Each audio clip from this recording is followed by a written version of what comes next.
Hello all. நாங்கள் எப்பயும் ஒரே மாதிரி தான் பேபி பொட்டேட்டோவில் டிஷ் செய்வோம். இன்றைக்கி டிஃப்ரெண்ட்டாக ஏதாவது செய்யலான்னு யோசிக்கும்போது புதினா பேபி பொட்டேட்டோ செய்யலான்னு தோணுச்சு. அதுதான் நாங்கள் இன்றைக்கி செஞ்சோம். ரொம்பவே டேஸ்ட்டாக டிஃப்ரெண்ட் ஃப்ளேவரோட ரொம்ப அமேசிங்காக இருந்துச்சு. அது செய்கிறதுக்கு 15 to 20 பேபி பொட்டேட்டோஸை நல்லா வாஷ் பண்ணி குக்கரில் ஆட் பண்ணி தேவையான அளவு வாட்டர் அப்புறம் சால்ட் ஆட் பண்ணி நம்ம குக் பண்ண விட்டணும்.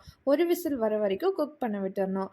தென் இப்போ நம்ம புதினா மசால் செய்கிறதுக்கு ஒரு கைப்பிடி அளவு புதினா, 2 பச்சை மிளகாய், ஒரு சின்ன துண்டு இஞ்சி, 5 பல் பூண்டு, அதுக்கப்புறமா ஒரு வெங்காயம், மீடியம் சைஸ் பெரிய வெங்காயம் குட்டி குட்டியாக கட் பண்ணி நம்ம ஆட் பண்ணிக்கணும்.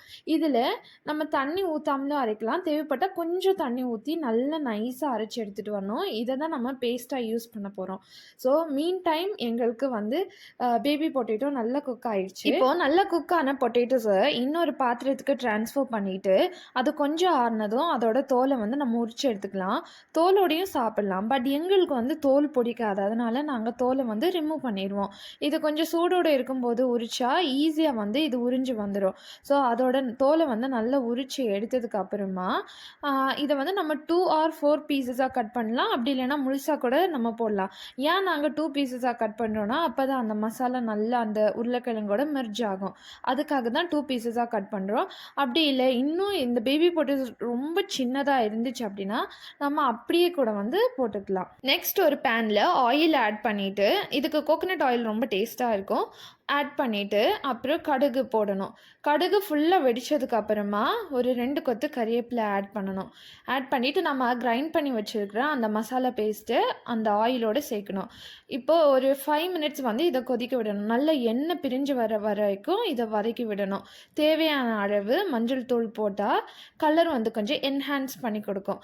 அதனால் அதையும் போட்டு நல்லா வதக்கி விடணும். ஒரு 2 மினிட்ஸ் நல்லா வதங்கினதுமே நம்ம தேவையான அளவு சால்ட் ஆட் பண்ணணும். இந்த ரா ஸ்மெல் போகிற வரைக்கும் நல்லா வதக்கி விடணும். வாட்டர் எதுவுமே நம்ம ஆட் பண்ணிடக்கூடாது. வாட்டர் ஆட் பண்ணால் அந்த ரா ஸ்மெல் கடைசி வரைக்குமே போகாது. ஸோ அந்த புதினா அந்த வெங்காயம் எல்லாத்தோட ரா ஸ்மெல்லும் போகிறதுக்கு நியர்லி 5 to 8 மினிட்ஸ் ஆகும். நல்லா போகிற வரைக்கும் வதக்கிட்டு தேவைப்பட்டால் மூடி வச்சு எண்ணெய் பிரிஞ்சு வர வரைக்கும் அது நல்லா வதங்கணும். மசாலா நல்லா வதங்கினதுக்கு அப்புறமா நம்ம கட் பண்ணி வச்சுருக்கிற பொட்டேட்டோஸை ஆட் பண்ணி மசாலா ஈவனாக ஸ்ப்ரெட் ஆகிற மாதிரி வதக்கணும். பட் ரொம்ப கேர்ஃபுல்லாக வதக்கணும். அப்படி இல்லைன்னா பொட்டேட்டோஸ் உடஞ்சிரும். அதோட ஷேப்பே போயிடும். ஸோ நல்லா வதக்கி விடணும்.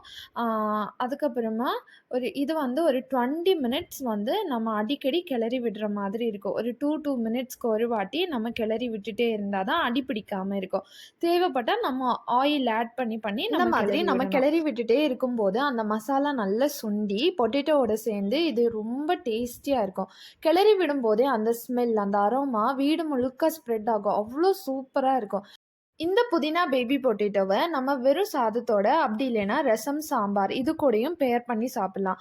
எப்படி சாப்பிட்டாலும் இதோட டேஸ்ட்டு ரொம்பவே டிஃப்ரெண்ட்டாக சூப்பராக இருக்கும். இது வரைக்கும் சாப்பிடாத ஒரு டிஷ் மாதிரி ரொம்ப டேஸ்டியாக இருக்கும். நாங்கள் ட்ரை பண்ணி பார்த்ததுல எங்களுக்கு இந்த டிஷ் ரொம்பவே பிடிச்சிருந்தது. இந்த டிஷ் உங்களுக்கு பிடிக்கும்னு நினைக்கிறேன். கண்டிப்பாக வீட்டில் ட்ரை பண்ணி பார்த்துட்டு கமெண்ட்டில் எப்படி இருக்குன்னு சொல்லுங்கள். இந்த வீடியோ உங்களுக்கு பிடிச்சிருந்தா மறக்காமல் லைக், ஷேர் அண்ட் என்னோட சேனலுக்கு சப்ஸ்கிரைப் பண்ணுங்கள். Bye bye.